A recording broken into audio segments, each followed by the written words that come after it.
Hola, buenos días.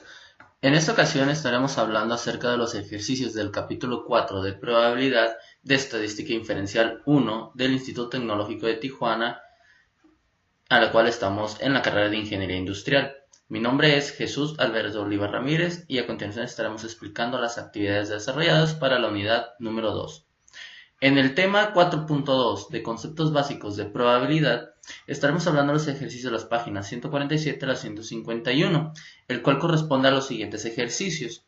En un juego de lotería, en uno de los juegos instantánea del estado de Nueva York, se dice que la probabilidad de ganar son de 4 de 21. Por lo tanto, debemos identificar que los casos favorables son 4 de los casos posibles que son 21.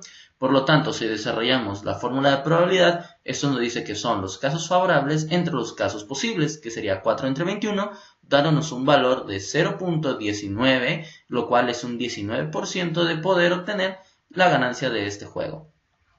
Por el siguiente, en el Senado de Estados Unidos, el Congreso de Estados Unidos está compuesto por 84 senadores y 16 senadoras. Si se selecciona al azar un senador, ¿cuál es la probabilidad de elegir a una mujer? Esta probabilidad coincide con la afirmación de que los hombres y las mujeres tienen la misma probabilidad de ser elegidos senadores.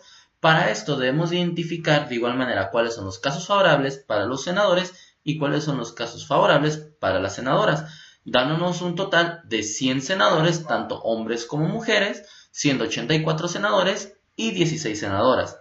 Para esto calculamos la probabilidad de cada uno de ellos y a continuación nos da que el caso favorable para que sean mujeres es de un 16%.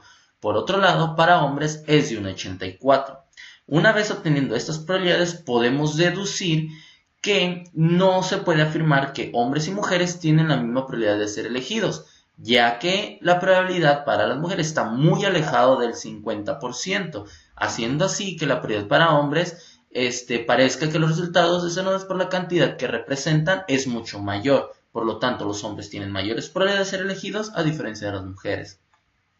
Por otro lado, para la divinación de la fecha de nacimiento, se tiene el ejemplo de en su primera cita, Kelly pide a Mike que adivine su fecha de nacimiento omitiendo el año. Para esto sabemos que tenemos 365 días en un año, por lo cual esta persona, Kelly, puede estar en uno de estos cantidades de días. Por lo tanto, se saca la probabilidad de que uno de estos días sea la fecha de nacimiento de esta persona. Por lo tanto, esto nos da que es un 0.27% de que adivine correctamente Mike la fecha de nacimiento de Kelly.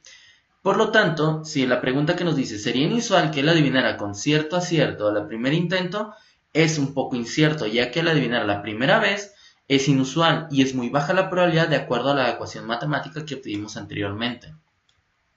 Si por otro lado fuéramos Kelly y Mike adivinara correctamente en su primer intento, la pregunta que nos hace es si creería que él tuvo un golpe de suerte o tendría la seguridad de que él ya sabía la fecha en que nació Kelly.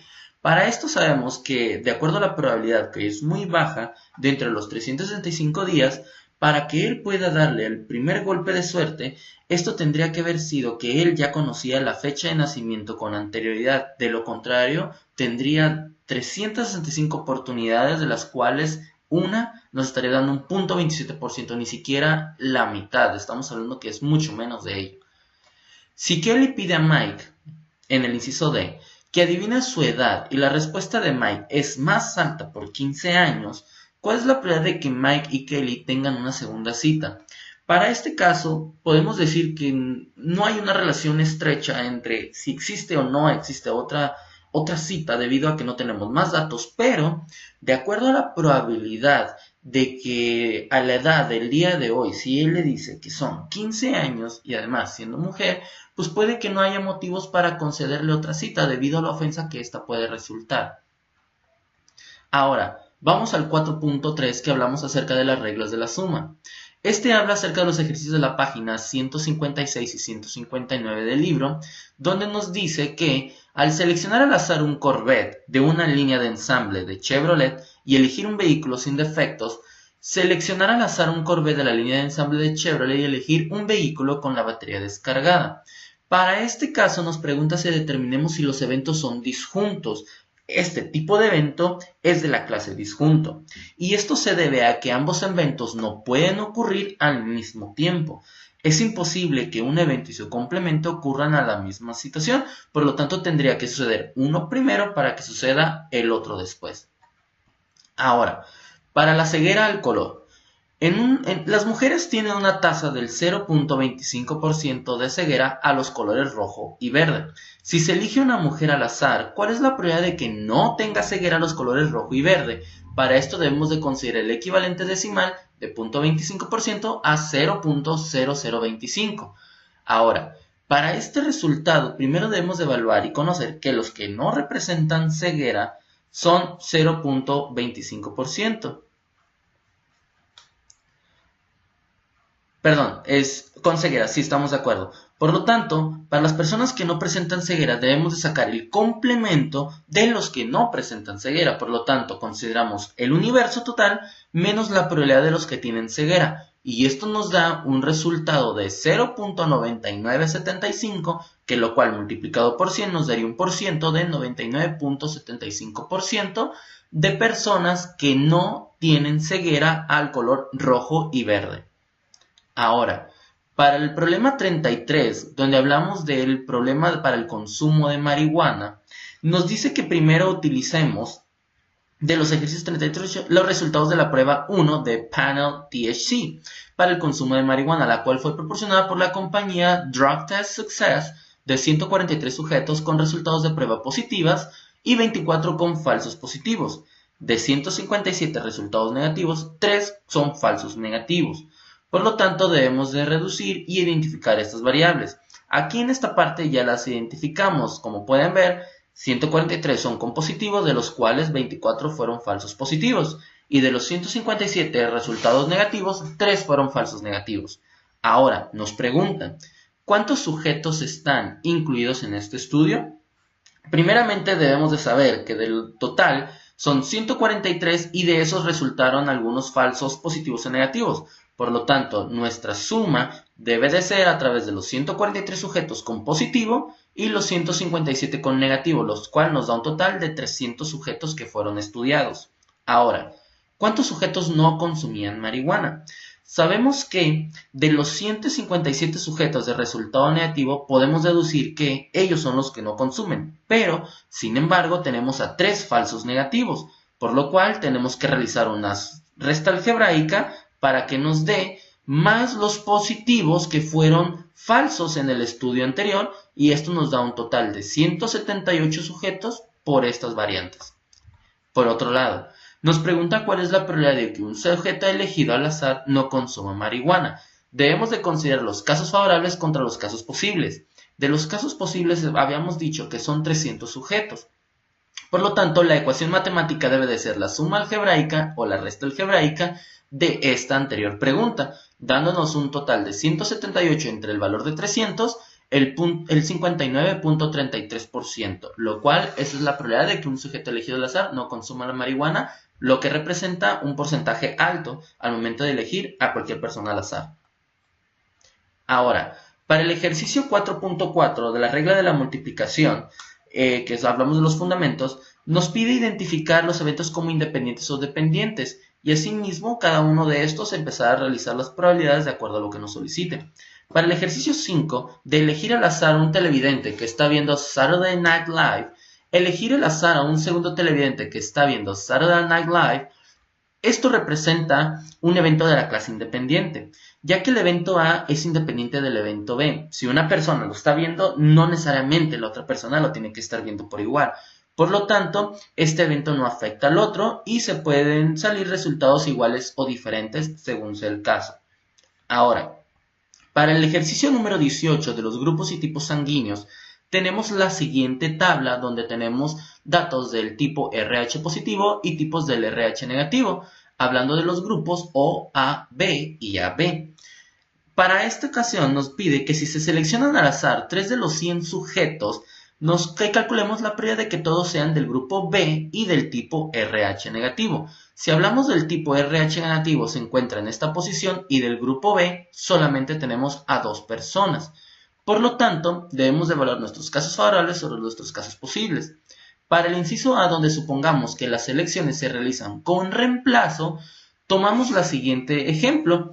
El ejemplo con seleccionar con reemplazo quiere decir que puedo meter el dato, puedo obtenerlo y posteriormente lo puedo volver a meter. Entonces puede resultar infinitas veces de ocasiones de acuerdo a la probabilidad. Entonces, si consideramos que es del grupo B y del RH negativo, tenemos dos casos favorables de los 100 posibles. Entonces, esto es para nuestro primer sujeto. Si es con reemplazo, este sujeto puede volver a ser seleccionado. Por lo tanto, volvemos a tener la misma probabilidad para el segundo sujeto y para el tercer sujeto de los cuales seleccionamos al azar. Por lo tanto, estos valores al ser independientes lo multiplicamos entre sí y esto nos da el 0.008% de probabilidad de que sucedan, de que encontremos de todo el universo o de toda la muestra que sean del grupo RH negativo y del grupo B. Ahora, por otro lado, supongamos que las elecciones se realizan sin reemplazo. Esto quiere decir que sin reemplazo no lo puedo tomar en cuenta en la próxima selección. Y como sabíamos, solamente contamos con 2 del grupo B y de RH negativo. Entonces, para el primer sujeto son 2 de 100, para el segundo sujeto es 1 de 99 y para el tercer sujeto ya no hay más sujetos del grupo que representen al RH negativo y al grupo B. Por lo tanto, esto se convierte en una probabilidad nula ya que no se cumple el criterio antes a evaluar. Ahora, para el ejercicio número 24 de la identificación de la voz de un criminal, en un caso legal en Riverhead, Nueva York, 9 víctimas diferentes de un crimen escucharon grabaciones de la voz de 5 hombres diferentes. Las 9 víctimas identificaron la misma voz como la del criminal. Si las identificaciones de voz se hubieran realizado al azar, calculemos la probabilidad de que las 9 víctimas seleccionaran a la misma persona. ¿Esto constituye a una duda razonable? Para esto debemos identificar que tenemos víctimas y tenemos 5 grabaciones de criminales. Por lo tanto, debemos evaluar que una víctima no identifica el criminal. Entonces estamos hablando que la probabilidad son de 4 grabaciones sobre 5, debido a que una de esas grabaciones es la del criminal. Por lo tanto, tenemos un 80% de que no lo identifique de manera individual. Pero por otro lado, para las 9 víctimas que no identifiquen el criminal, estamos hablando que ese valor debe de ser elevado a la 9 y nos da un valor de 0.1342. Estamos hablando que tenemos un 13% de que no lo identifiquen. Ahora, pero la probabilidad de que las 9 víctimas identifiquen al criminal, esto representa el 86.57% de probabilidades de que lo puedan identificar. Y esto no constituye a una duda razonable. Ahora, para el ejercicio 4.5 de la regla de la multiplicación de complementos y probabilidad condicional, hablamos del ejercicio número 5 de las pruebas de esteroides. Cuando a 15 jugadores del equipo de básquetbol de los Lakers de Los Ángeles se les hace una prueba de esteroides, al menos uno resulta positivo. Calcula la probabilidad de que al menos uno de algún evento por medio de estos pasos. Para esto, debemos utilizar el símbolo A para denotar el evento obtener al menos uno y sea a complemento el evento de obtener ninguno de los elementos en consideración. Hablamos de 15 jugadores, de uno salga positivo y ninguno salga positivo. Entonces, para calcular la probabilidad de que ninguno de los resultados produzca un elemento en consideración, hablamos que es 1 entre 2, porque hablamos de que salga positivo y no salga positivo, por lo tanto tenemos .50 y .50 en ambos lados. Y esto lo elevamos a los 15 jugadores, lo cual nos da un 0.0030% de probabilidades de que ninguno de los resultados produzca el evento en consideración. Entonces, para el inciso número B, reste de 1 al menos el resultado, es decir, que evaluemos la siguiente expresión, pues obtenemos que es el 99.99%, por lo tanto los 15 jugadores resultan negativos. En los riesgos de crédito, en la puntuación FICO del Fair Isaac & Company es muy utilizada para calificar créditos. Existe una tasa del 1% de la delincuencia entre consumidores que tiene una puntuación FICO superior a los 800 puntos. Si se eligen al azar 4 consumidores con puntuación FICO mayores de 800, calculemos la probabilidad de que al menos uno de ellos se vuelva delincuente. Para esto debemos identificar lo que es la tasa de delincuencia, que es del 1%, que representa el 0.01, y hablamos de 4 consumidores de todo un universo.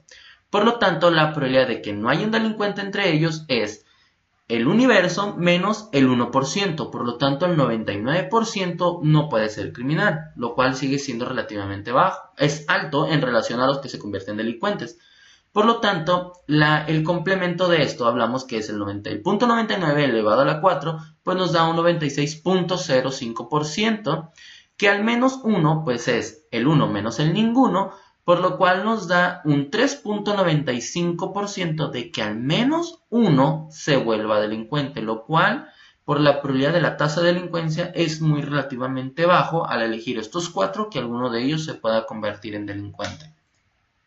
Ahora, para el ejercicio número 24 de los gemelos fraternos o gemelos idénticos, en los ejercicios 23 y 26 debemos utilizar la siguiente tabla, en donde nos pregunta que los resultados observados reflejan las posibilidades reales basadas en nacimientos de gemelos, según los datos del Northern California Twin Registry y el artículo de Bayesian Frequency and Sciences de Bradley Efron, Journal of an American Statistical and Association, Volume 100 y número 469.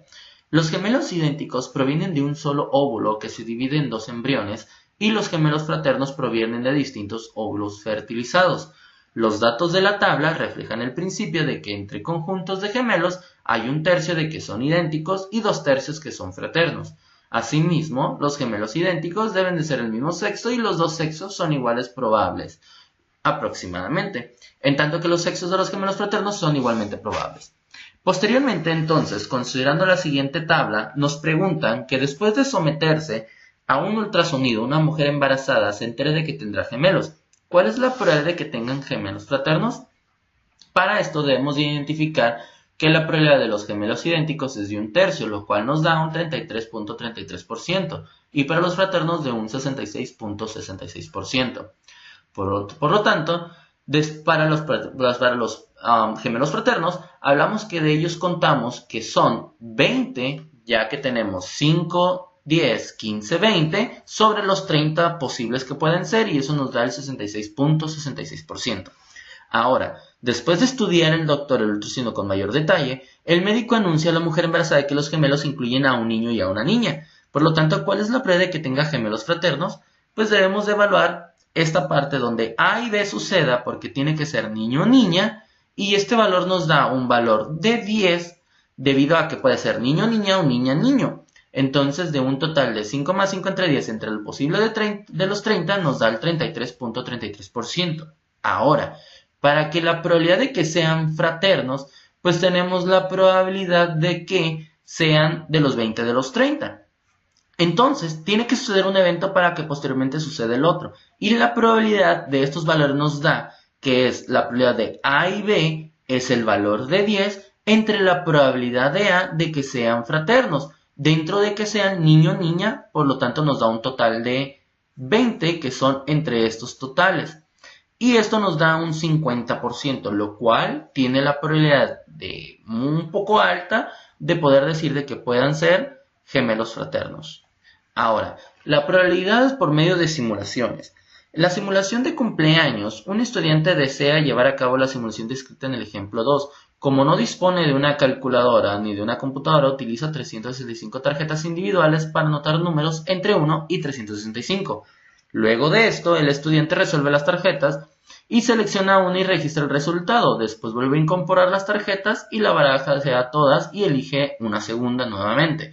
El proceso se repite hasta que obtiene 25 fechas de cumpleaños. Pregunta, ¿esta simulación se comporta de la misma forma que el proceso de seleccionar a 25 personas y registrar sus fechas de cumpleaños? ¿Y por qué? Esta simulación en sí se registra de la misma manera y se comporta de manera similar.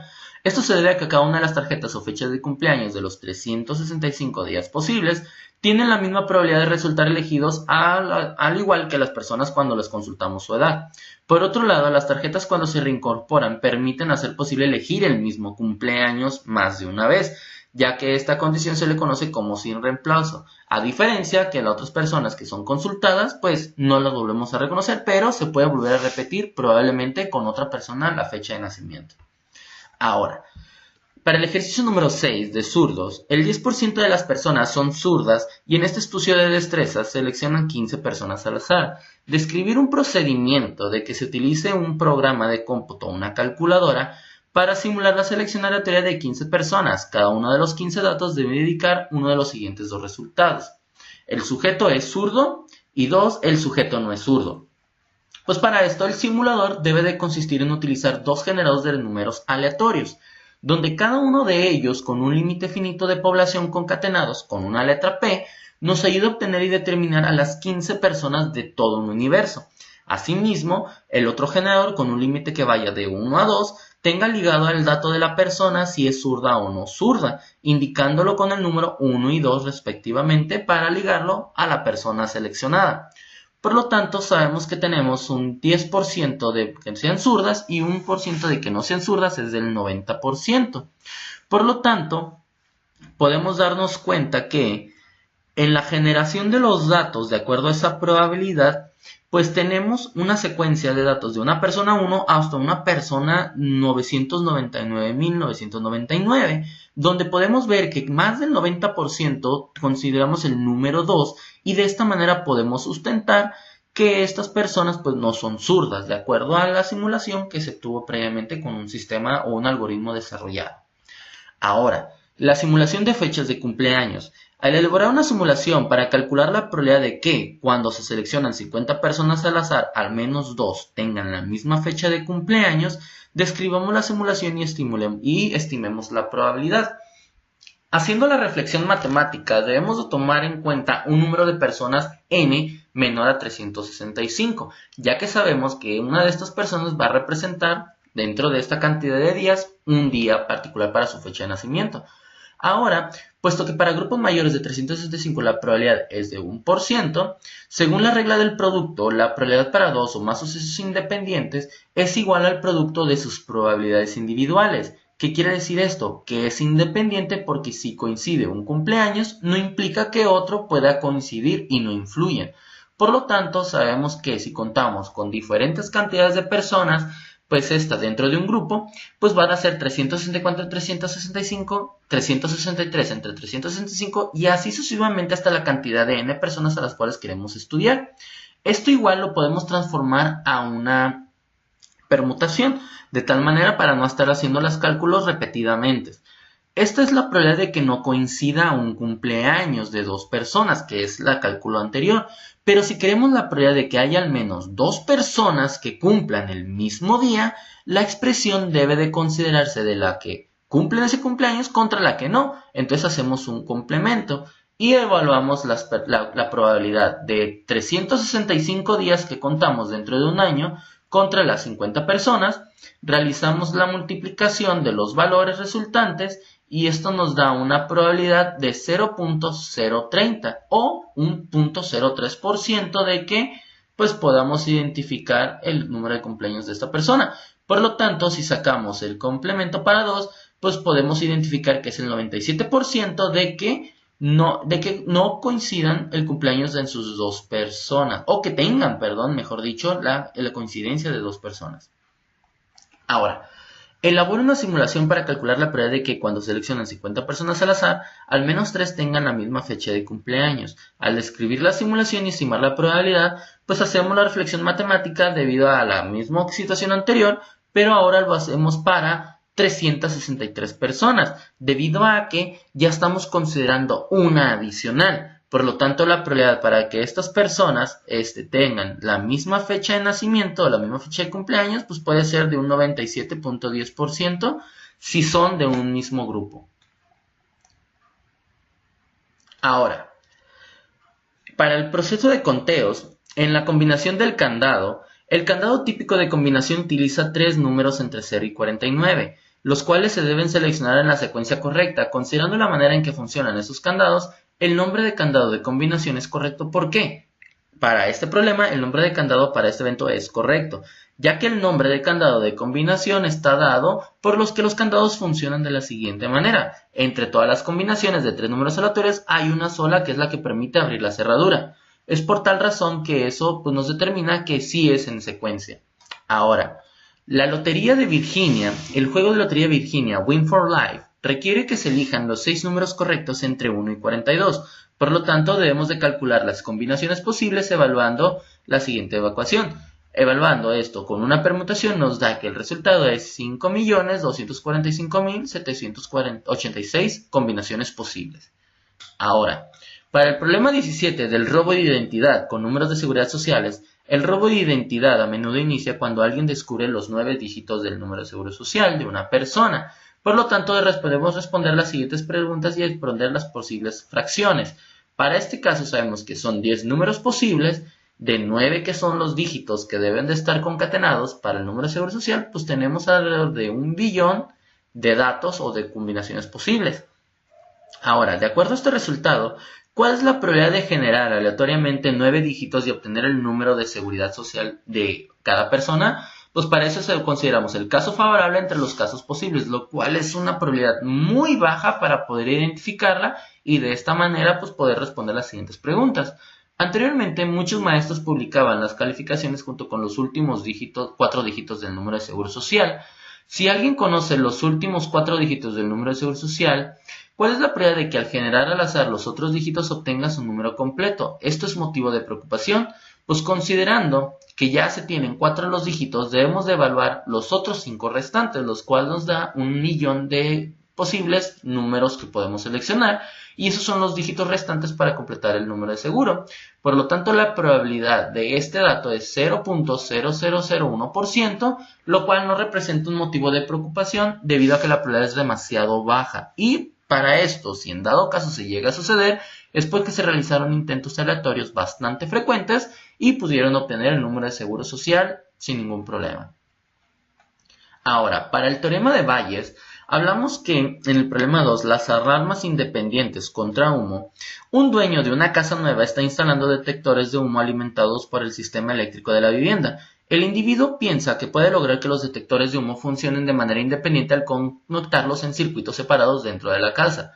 Pues la pregunta representa que si los detectores de humo serían realmente independientes y por qué. Para este tipo de evento, los detectores no son independientes. Y esto se basa en que si continúan teniendo una fuente de energía eléctrica en común, es decir, están conectados a la misma acometida, y si la casa pierde toda su energía, todos los detectores de humo dejarían de operar, por lo tanto no son independientes entre sí. Ahora, la probabilidad de un robo, según los datos del FBI, el 12.7% de los robos se aclaran con los arrestos.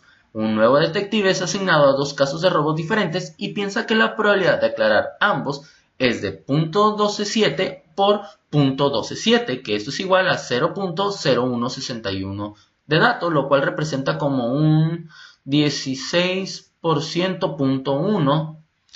Para esto nos pregunta, no, miento, es el 0.161%. Su razonamiento es correcto, ¿y por qué? El razonamiento para este evento no es correcto, ya que él está realizando una multiplicación y esto está hablando que son datos independientes y que dependen de uno de otro, pero sin embargo no dependen.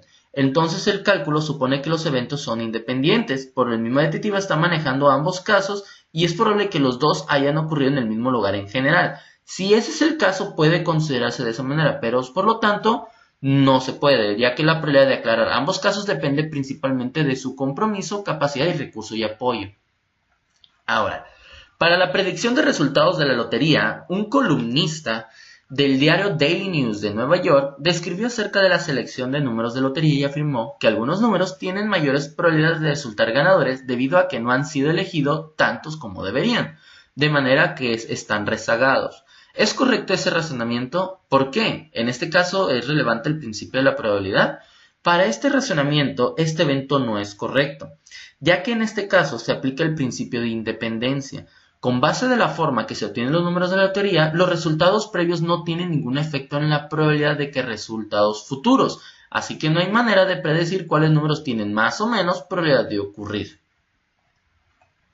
Ahora, para el capítulo 5 de la distribución de probabilidad discreta, en el problema 5,2, que de variables aleatorias, nos solicita que evaluemos la distribución de la probabilidad. Y nos pregunta que uno de los requisitos de una distribución de probabilidad es que la suma de las probabilidades debe ser igual a 1, por lo cual se permite que una pequeña cantidad de variación por errores de redondeo pues pueda ser permisible. ¿Cuál es la justificación de este requisito? Para esto, la variable aleatoria X o la variable que se desee manejar representa todos los eventos posibles de un espacio muestral completo, de manera que tenemos la certeza con probabilidad igual a 1 de que ocurrirá uno de los eventos. Ahora, para la identificación de distribuciones de probabilidad, tenemos los siguientes ejercicios que habla de un trastorno genético. 3 hombres tienen un trastorno genético relacionado con el cromosoma X, y cada uno engendra un hijo. La variable aleatoria X es el número de hijos de los 3 hombres que heredan el trastorno genético relacionado con el cromosoma X. Para esto debemos de considerar la tabla que a continuación se muestra aquí y debemos de considerar nuestras muestras, que son 3 hombres con trastorno genético. Como resultado, este evento se trata de una distribución de probabilidad, ya que se cumple con el criterio de que la suma de todas las probabilidades sea igual a 1. Y si evaluamos nuestros resultados, pues tenemos lo siguiente, que en una media, que es de 1.5 de media, con una varianza también de 1.75, por lo tanto una desviación estándar de 0.86, y podemos deducir que la distribución de la probabilidad de la media es de 1.5 y una desviación estándar de 0.86. Ahora, color de ojos. Se selecciona al azar grupos de 5 bebés y en cada grupo la variable aleatoria X es el número de bebés con ojos verdes, según datos de un estudio realizado por el Dr. Sarita Soni en Indiana University. El símbolo 0 más denota un valor de probabilidad positivo que es muy pequeño. De acuerdo a los datos, obtenemos una distribución de probabilidad igual a 1 y una media de 0.60, como también una varianza de 0.63 y una desviación estándar de 0.79.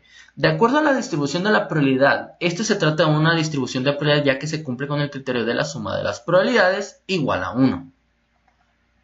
Ahora, para el ejercicio 5.3 de la distribución de probabilidad binomial, tenemos las encuestas a gobernadores, donde se seleccionan al azar a 15 gobernadores de 15 gobernadores diferentes de los 50 gobernadores actualmente en funciones y registrar el sexo de cada uno. El procedimiento para este tipo de evento es de la clase binomial, ya que esto se debe a que hay un número de ensayos determinados, así como 2 posibles resultados en relación al sexo del individuo, pudiendo ser hombre o mujer. Ahora, para el problema del color de ojos, en Estados Unidos el 40% de la población tiene ojos cafés, según datos de un estudio realizado por el Dr. Sarita Soni en Indiana University. Si se seleccionan al azar 14 personas, debemos de calcular la probabilidad de que al menos 12 tengan ojos cafés. Es inusual seleccionar al azar 14 personas y encontrar que al menos 12 de ellas tengan ojos cafés. ¿Por qué?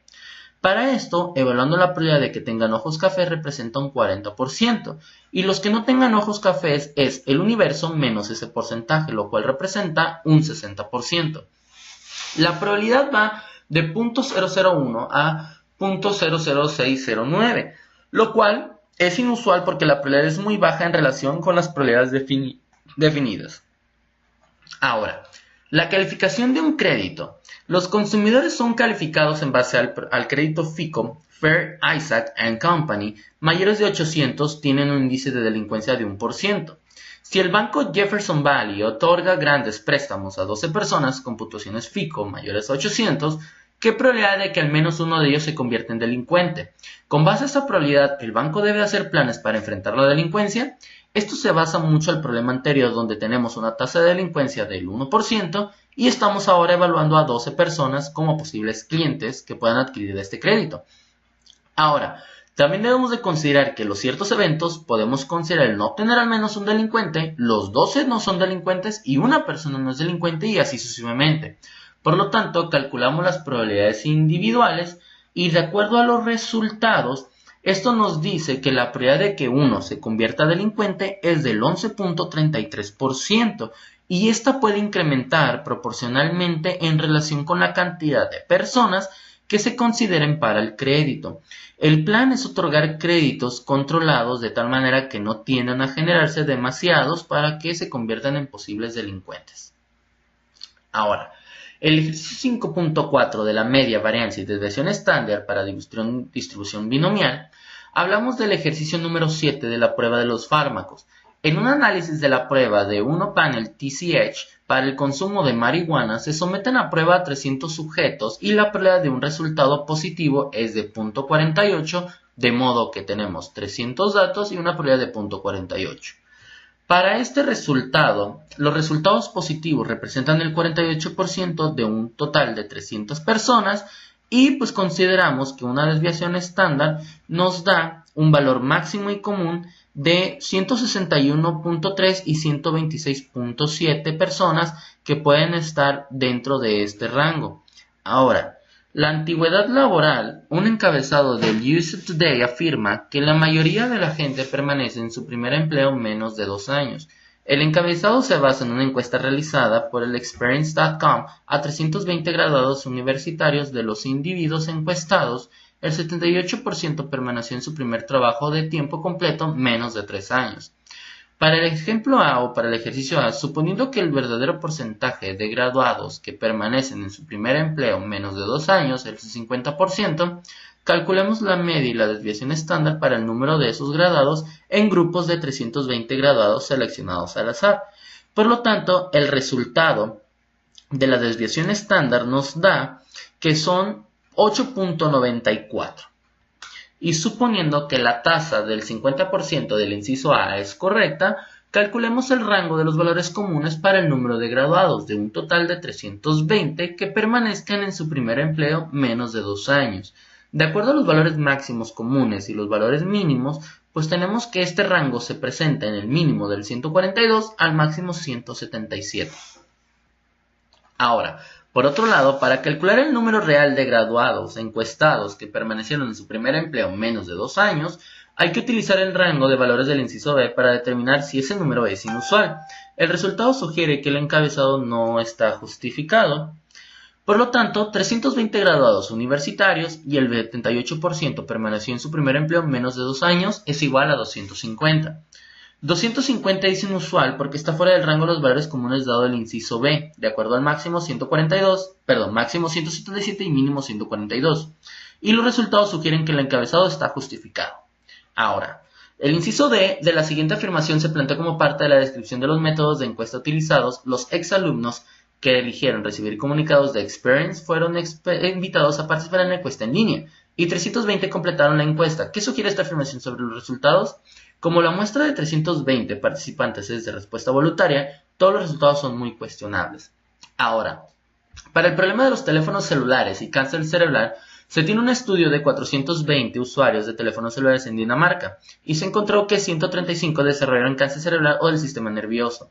Si se supone que el uso de los teléfonos celulares no tiene efecto de provocar ese tipo de cáncer, la probabilidad de una persona adquiere esta enfermedad es demasiado baja, de 0.000340. De un total de 420.095 personas y el porcentaje del cáncer, evaluamos la siguiente probabilidad donde suponemos que los teléfonos no están relacionados al cáncer, pues ¿qué puede esperar del cáncer de esta operación? Por lo tanto, tenemos una media de que 142 personas pueden desarrollar este cáncer, pero no necesariamente son las que están relacionadas a este problema. Por lo tanto, tenemos una desviación estándar de 11.9492 personas de ese total. Ahora, con base en los resultados del inciso A, será inusual que entre 420.095 personas existan 135 casos de cáncer cerebral debido a este problema. No es inusual porque está dentro del rango de los valores máximos y mínimos, lo cual representa de 166 a 118 los valores. Ahora, ¿qué sugieren estos resultados sobre las preocupaciones públicas de que los teléfonos celulares son dañinos para la salud porque incrementan el riesgo del cáncer del sistema nervioso?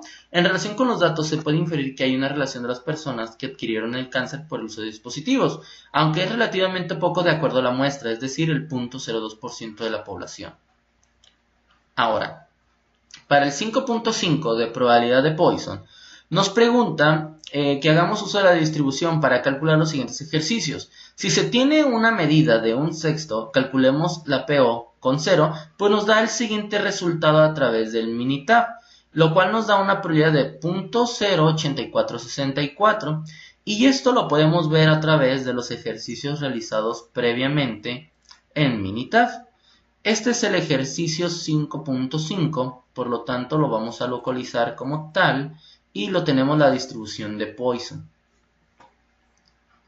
Como previamente ya habíamos realizado ejercicios en Minitab, no nos vamos a meter mucho al detalle, simplemente a lo que es el resultado como tal, pero podemos evaluar la forma de resolverlo.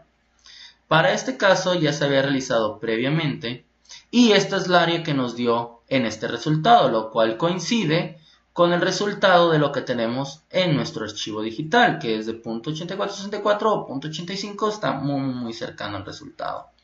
Por lo tanto, consideramos que este resultado pues, es bastante cercano, ¿no?, a la probabilidad de esta medida. Ahora, Las muertes por vehículos automotores. El condado Dutch de Nueva York ha registrado una medida de 35.4 muertes por vehículos automotores cada año. Para calcular la medida o la media del número de muertes por día, pues calculamos el 35.4 sobre la cantidad de los días del año, lo cual nos da 0.0970. Y para calcular la probabilidad de que en un día determinado haya más de 2 muertos por vehículos automotores, pues calculamos los casos favorables, que pueden ser 364 entre 365, pues esa es la cantidad de que uno por lo menos sucede en un día, que puede ser de 0.99%, y para que haya 2, pues puede ser muy complicado, que puede ser de 0.28, por lo menos por un día puede haber un accidente. ¿Es inusual que haya más de 2 muertes por vehículo automotriz el mismo día? Sí, porque la probabilidad es relativamente baja. Ahora, bajo peso al nacer. Se considera que un bebé recién nacido tiene bajo peso si se pesa menos de 250 gramos. Estos bebés a menudo requieren ayuda adicional. El condado Dutch de Nueva York registró una medida de 210 casos por debajo del peso al nacer. Para esto debemos de calcular la probabilidad de que bebés nacen con bajo peso cada día. Para esto consideramos que son 210 casos por cada uno de los días, pues tenemos la probabilidad de 0.57 o 57% de que por lo menos en un día nazca un bebé con este problema, ¿no? Entonces, para calcular la probabilidad de que en un día determinado nazca más de un bebé con bajo peso, pues obtenemos los casos favorables de que suceda uno contra los que no suceden en ninguno, lo cual pues es relativamente bajo, pero es inusual que nazca un bebé con bajo peso en un día, sí, porque la probabilidad es baja, aunque se tiene un 50% de que esta cantidad pues siempre haya un problema con el bebé. Ahora, para el capítulo 6 de la distribución de probabilidades de la normal, tenemos los siguientes ejercicios donde debemos de calcular el área de la región sombreada. Para esto, tenemos los siguientes print screen donde nos habla del ejercicio 9, cómo consideramos el valor de z, así mismo como para los diferentes problemas. Entonces, para el ejercicio 9 y 10 se consideran los mismos datos y en este se considera otro tipo de ejercicio que es otro tipo de gráfica. Para esto lo podemos ver en el 6.2, donde vamos a evaluar con las prácticas que tenemos aquí de la distribución normal estándar y vamos a recopilar toda la información que tenemos de este lado de acuerdo al ejercicio mostrado. Como nos podemos dar cuenta, aquí nosotros ya tenemos varias de las gráficas desarrolladas donde tenemos pues los diferentes resultados de acuerdo a lo que habíamos evaluado. El primero nos da que es 0.67 y si nos vamos a nuestro trabajo pues nos da que es Vamos a revisarlo. Muy bien, vamos a evaluar los datos. Nos dice que es de z.75. Entonces, realizando el ejercicio, nos vamos a ir al problema. Vamos a buscar. Aquí estamos con Minitab 6.2. Ok, vamos con 6.2.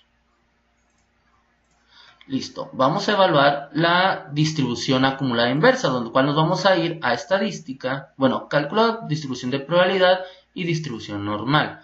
Vamos a proceder a la probabilidad acumulativa inversa considerando los siguientes datos, lo cual nos sugiere el problema, y el problema nos sugiere que debe de estar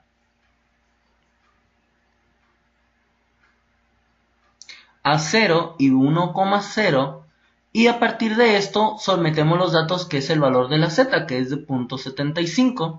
Entonces para esto vamos a poner aquí que es 0.75 y este valor nos va a resultar lo siguiente, que es 0.6744. Y pues tenemos el resultado que nos dio, bueno, aquí tomamos un pequeño error, pero el valor ahí está el resultado. Muy bien, y este valor lo vamos a hacer consecutivamente para los diferentes ejercicios, de los cuales nosotros ya tenemos aquí pues las gráficas desarrolladas de cada uno de estos resultados, donde tenemos el 0.76, que es 0.11, que es del ejercicio que tenemos aquí respecto a estos valores, y así sucesivamente para cada uno de los ejercicios que ya teníamos previamente realizados, donde nos dice también que para este valor es de 0.9798 y pues lo tenemos para los siguientes ejercicios. Ok, entonces avanzamos con los siguientes problemas y con esto de igual manera se calcula de forma similar a los problemas anteriores y esos son los resultados que obtenemos a través de los problemas ya desarrollados. En este caso ya teníamos el ejercicio previo, entonces ya vamos a avanzar a la siguiente información. De igual manera, para el 6.3, en este caso nos pide, de acuerdo a las áreas, tenemos nuestras gráficas donde seleccionamos estas opciones y pues consideramos el ejercicio 6.3. Esto lo vamos a tomar en nuestros ejercicios desarrollados y vamos a solamente consultar que ya tengamos nuestros archivos bien corregidos. Muy bien, esperamos que cargue. Muy bien, entonces tenemos aquí nuestras gráficas donde nos dan los siguientes resultados de .9908 con una herramienta tecnológica para un valor de 120, del cual lo vemos reflejado aquí, y posteriormente para las siguientes que son 80, entre 90, 115 y 65, 110, podemos ver los siguientes ejercicios reflejados en esta forma. El de 75 a 110 nos da .69 y aquí lo tenemos, .69, perfecto. Entonces aquí está la manera, dejamos un pequeño gráfico de cómo poder suceder y cómo realizar las operaciones para que nos den estos resultados. Y de igual manera se calcula la siguiente gráfica, entonces nos dan los siguientes resultados y esos ejercicios los podemos ver también en nuestro listado del ejercicio 6.3, perdón, donde también los tenemos aquí ligados. Todas nuestras gráficas están de esta posición. Muy bien, entonces avanzamos a los siguientes ejercicios. Para el ejercicio 6.4 de la distribución de muestras y estimadores, nos pregunta lo siguiente, donde una buena maestra, usted desea estimar la proporción de todos los estudiantes universitarios estadounidenses que tienen la gran sabiduría de tomar un curso de estadística. Para ello, obtiene una muestra aleatoria simple de estudiantes de la Universidad de Nueva York. La proporción muestral resultante es buen estimador de la proporción de la probabilidad, de la proporción de la población. ¿Por qué? Para este ejercicio no se trata de una muestra aleatoria simple obtenida de la población de todos los estudiantes universitarios estadounidenses, ya que es probable que los estudiantes de la Universidad de Nueva York no reflejen con precisión el comportamiento de todos los estudiantes estadounidenses. Ahora, para el problema número 13 de presidentes asesinados, se pide la distribución muestral de la media. 4 presidentes estadounidenses fueron asesinados mientras estaban en funciones. Sus edades, en años, en el momento de asesinatos son 56 de Lincoln, 49 de Garfield, 58 de McKinley y 46 de Kennedy. Suponiendo que se seleccionan al azar y con reemplazo 2 de las edades, describa las 16 muestras diferentes posibles. Por lo tanto, considerando las de Lincoln, pues consideramos nuestras muestras de tal manera que las vemos reflejadas aquí, también con las de Garfield, que son las que tenemos reflejadas aquí, con las de McKinley y también con las de Kennedy. Entonces estos son nuestros posibles reemplazos y asimismo nuestros posibles valores o combinaciones que podemos tener en cuenta. Ahora, calcule la media de cada una de las 16 muestras, luego resuma la distribución muestral de las medidas de una tabla que represente la distribución de probabilidad, utilizando el formato similar a los problemas previos. Aquí nosotros tenemos que para los valores de 46, para los valores de 47.5 se van tomando estas medias y nos da dando una probabilidad específica. Por lo tanto, respondiendo a las siguientes preguntas, nos comenta que compare la medida poblacional de la media de las medidas muestrales. Por lo tanto, sumamos todos nuestros valores de las medias entre la cantidad de los 10 nos da un valor de 52.25. Por lo que la media de la población y la media de las medidas muestrales también son 52.25. Ahora, las medidas muestrales coinciden con el valor de la media poblacional. En general, las medias muestrales son buenas estimadoras de las medidas poblacionales. ¿Y por qué? Las medias muestrales coinciden con la media poblacional, ya lo habíamos visto previamente, ya que las medidas muestrales son buenos estimadores de las medias poblacionales porque coinciden con el valor de la media poblacional en lugar de subestimarlas o subestimarlas de manera sistemáticas. Ahora, para el teorema de límites centrales, tenemos los siguientes ejercicios donde tenemos muestras pequeñas y nos pregunta si se seleccionan muestras de tamaño n, 52, de una población con medida y desviación estándar conocidas, ¿qué requisitos se deben cumplir para suponer que la distribución de las medidas muestrales es normal? Para este caso, al ser n mayor que 30, entonces las medidas muestrales tienden a una distribución que se puede aproximar por medio de una distribución normal, con una medida de u y la desviación estándar de 1. Conforme aumentar el tamaño de la muestra, la distribución de las medidas muestrales se aproximará a una distribución normal.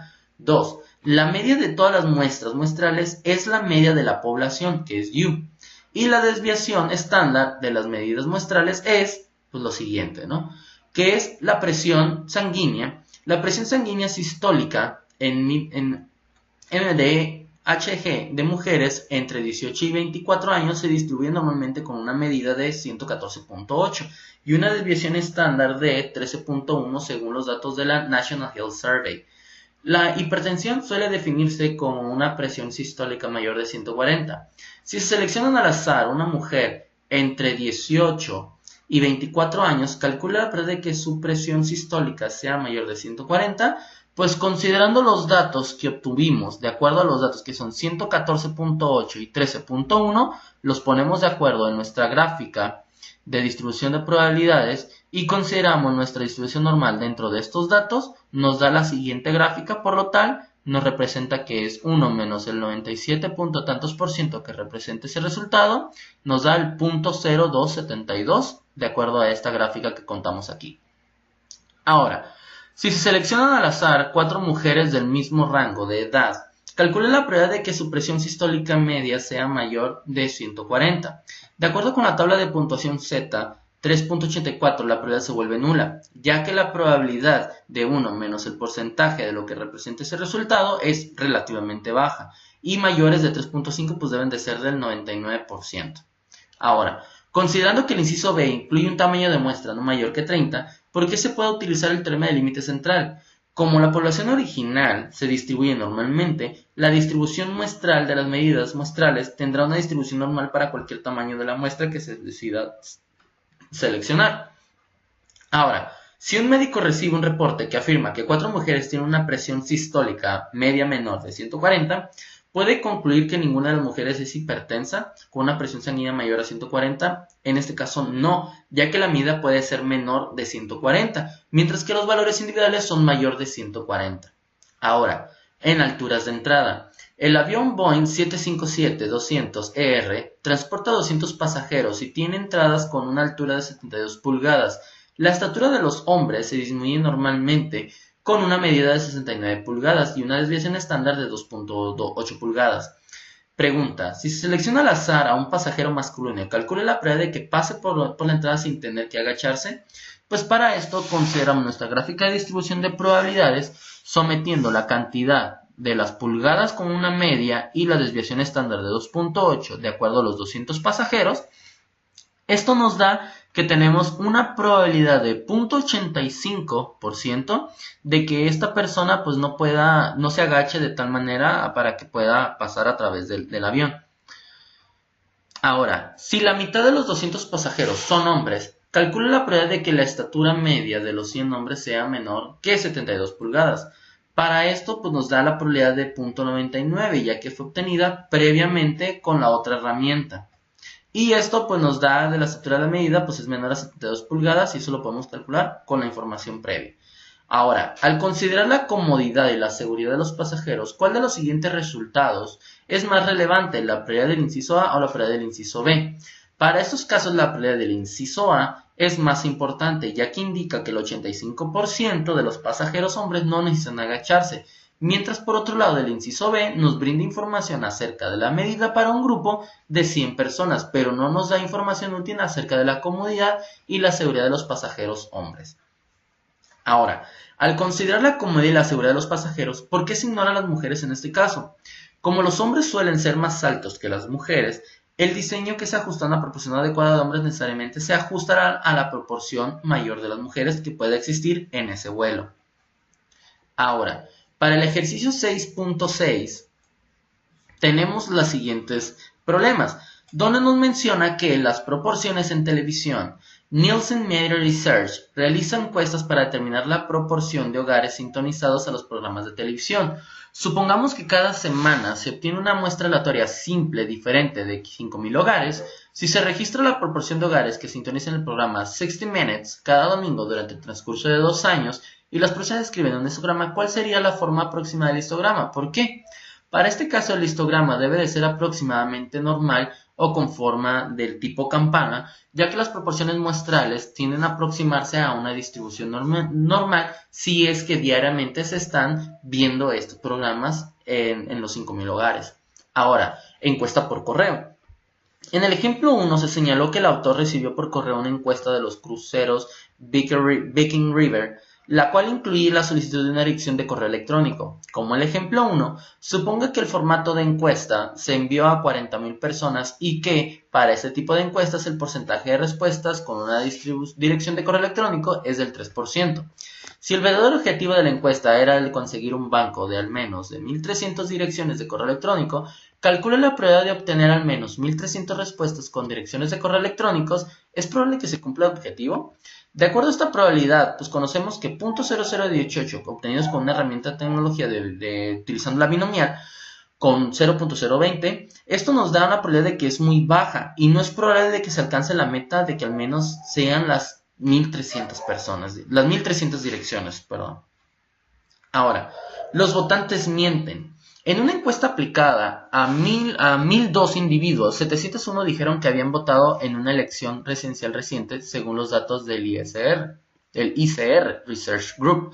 Los registros de votación indican que el 61% de los votantes potenciales realmente votaron. Considerando esto último, calculé la probabilidad de que entre las 1.002 votantes potenciales seleccionados al azar, al menos 701 hayan votado realmente. Para esto nos da que sí, realmente es en efecto, tenemos un valor de 1, por lo cual el resultado sugiere que la probabilidad es exitosa.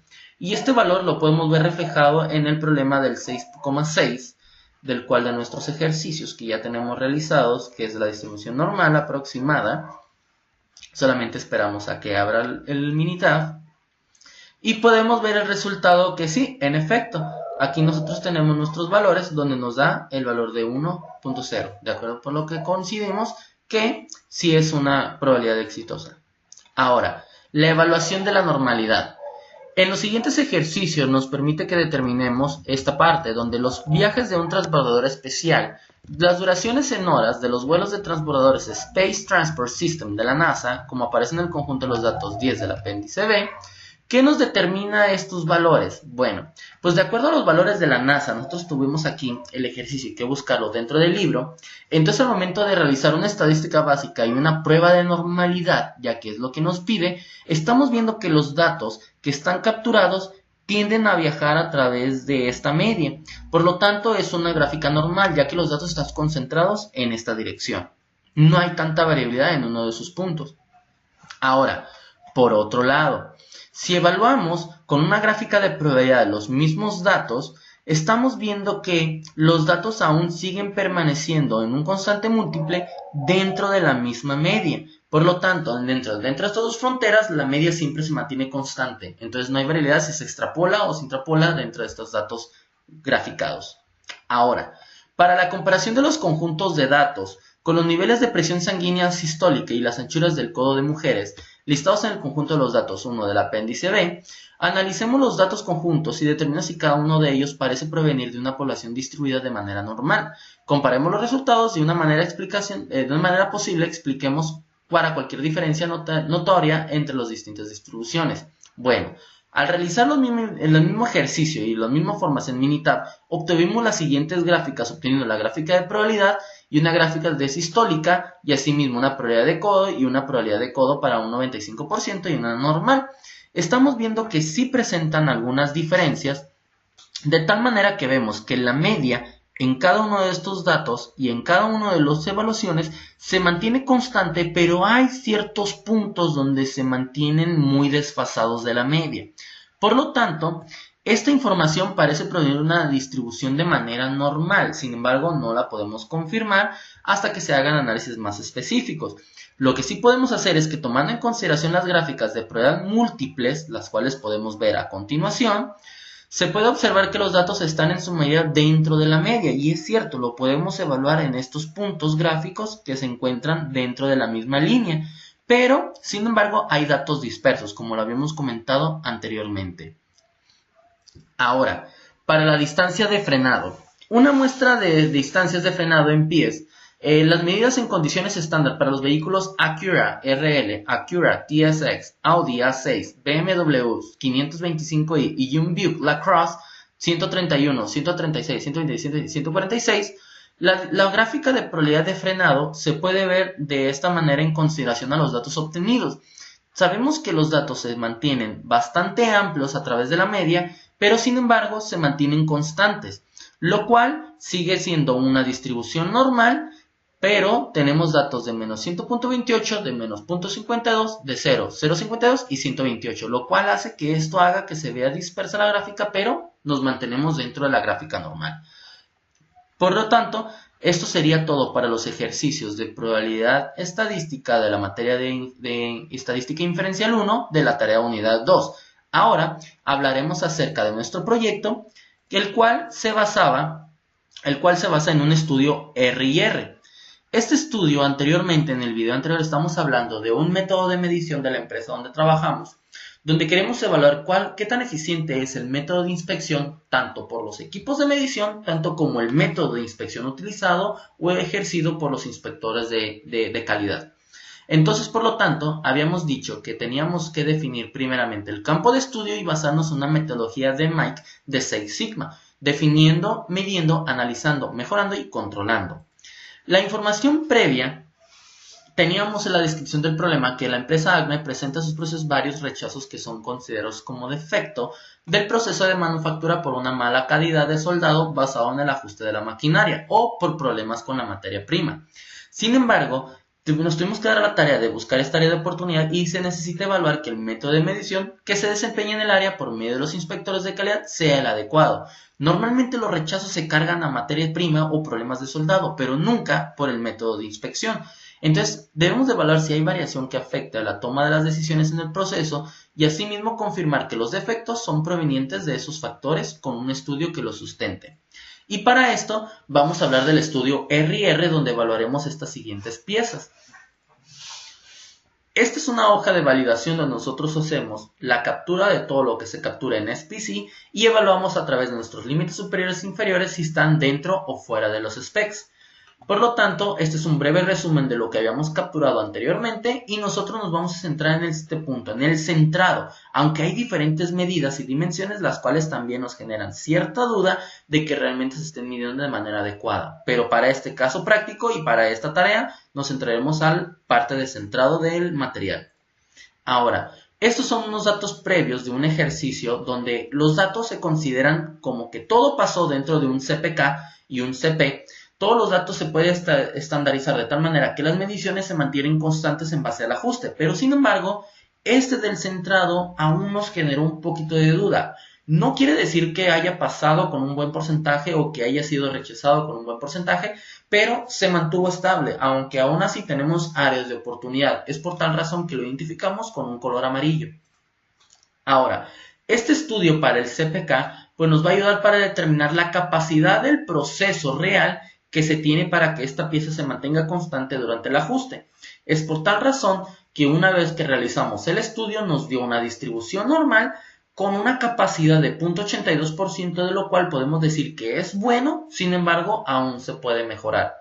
Y la actividad para esta parte es que vamos a hacer el mismo estudio pero ahora con repeticiones de datos. En este caso estaríamos evaluando al operador A, al operador B y al operador C y tenemos la misma pieza y se está midiendo simultáneamente, repetidamente en 3 ocasiones. Por lo tanto, con el uso de Minitab podemos evaluar las tendencias del comportamiento en el proceso de medición, tanto de la parte medida como del método implementado en la medición.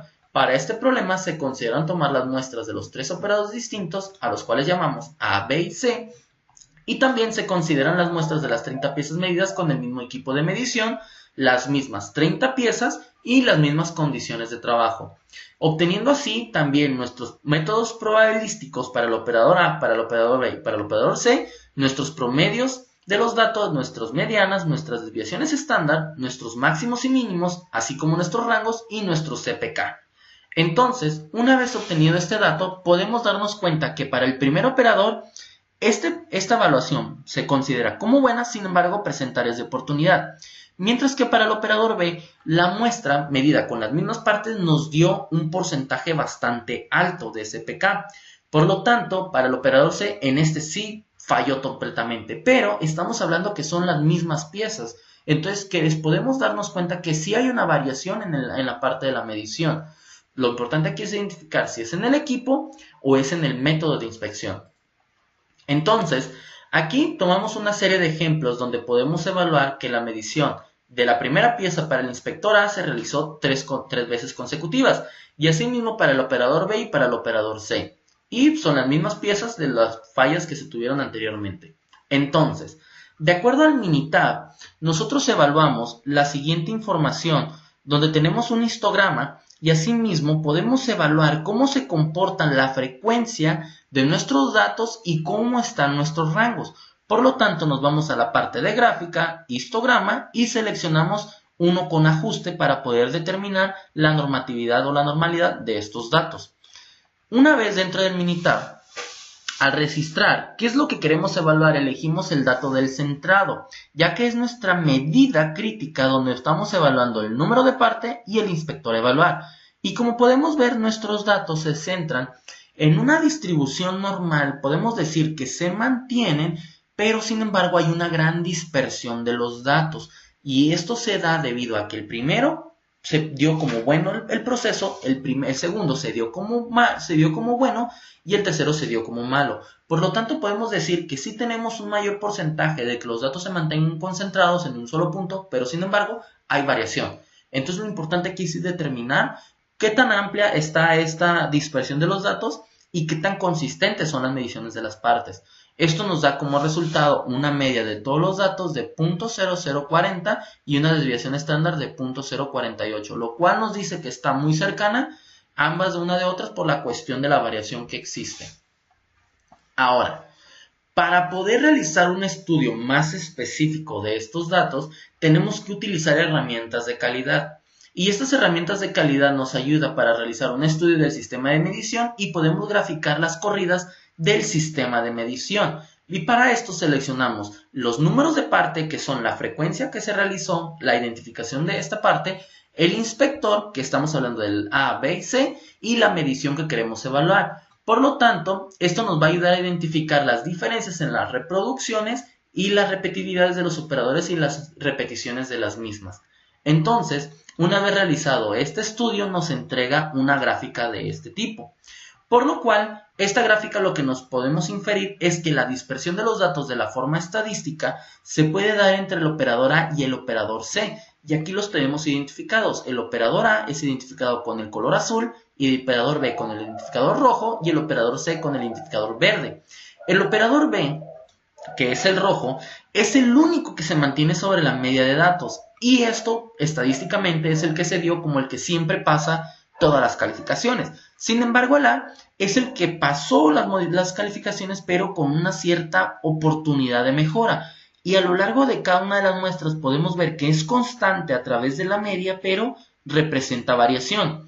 Y sin embargo, el operador C es el único que sí tiene mucha variación en las mediciones dadas. Por lo tanto, aquí se relacionan los 30 componentes o las 30 muestras con las 3 repeticiones de cada operador. Ahora, ¿qué hacemos con estos datos? Una vez teniendo esa identificación de dónde se presenta nuestra variación, podemos realizar un estudio de R&R del sistema de medición cruzado, ya que queremos evaluar los datos entre cada uno de los operadores y los datos obtenidos con cada una de las piezas. Y de esta manera podemos evaluar la variabilidad y la reproducibilidad y la repetitividad de estas variaciones. Entonces, una vez cuando nosotros tenemos esto, pues obtenemos ciertos gráficos de barra y gráficos de especificación donde nos pueden determinar cómo es el comportamiento y las diferencias de los operadores. Por ejemplo, el porcentaje del sistema de medición, podemos darnos cuenta que entre ambos se mantiene constante, están probablemente dentro de los límites. Sin embargo, en la repetitividad estamos viendo que sí hay una variación del estudio. La variación es mucho mayor a la contribución de lo que realmente se está obteniendo. Ahora, pero en la repetitividad, esto quiere decir que en el equipo de medición se está midiendo dentro de los rangos, pero en la reproducibilidad, donde el operador está realizando la medición, hay una variabilidad del estudio. Por lo tanto, aquí es donde se presenta el problema, donde las mediciones en el equipo y la parte es donde está la mayor parte de los problemas. Y posteriormente, en el centrado por la parte, podemos darnos cuenta que de acuerdo a la media, los datos se mantienen constantes. Sin embargo, sí hay datos bastante dispersos de todas las muestras desarrolladas. Y ahora, la gráfica R por inspector, podemos darnos cuenta que en algunos de los datos por el inciso, el operador A y el operador B, las mediciones se mantienen constantes. Sin embargo, para el operador C tiene demasiada variación y esto lo podemos evaluar con el centrado de la parte del que se está midiendo y la variación que existe entre cada uno de los operadores. Podemos darnos cuenta que el operador C es el que presenta mayor variación y el que está más cercano a la media es operador B, el cual está categorizado como el operador que sí capturó de tal manera los datos que deben de ser específicos para la parte. Y aquí podemos ver la interacción entre la parte y el inspector. Se mantienen constantes para lo que es el operador A y probablemente también para el operador B, pero para el operador C sí hay demasiada variación. Esto puede ser relacionado a la parte de que no conoce en sí la parte esencial o cómo medirla y esto puede también generar mucho ruido al momento de liberar producción. Ahora, en el estudio de R&R estamos viendo todos los temas previos de lo que se vio en esta unidad, pero ya aplicado en el campo laboral.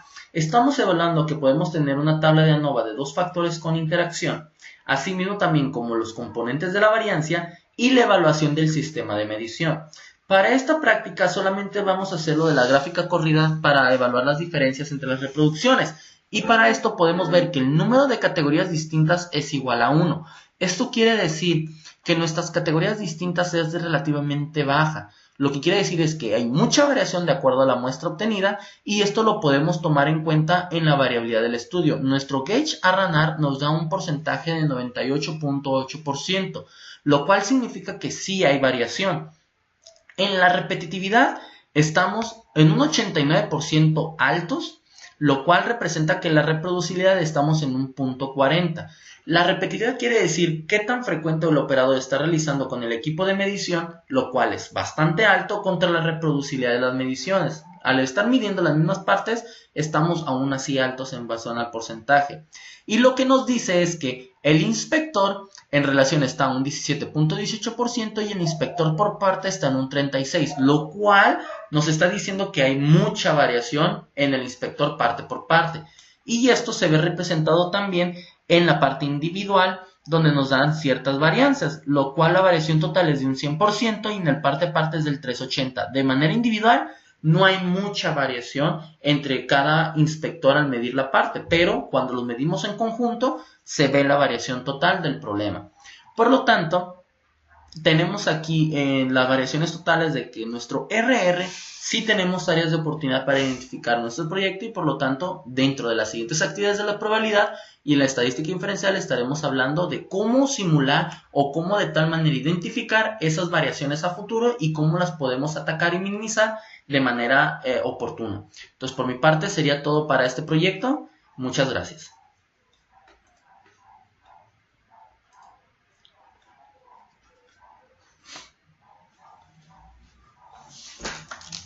Madre,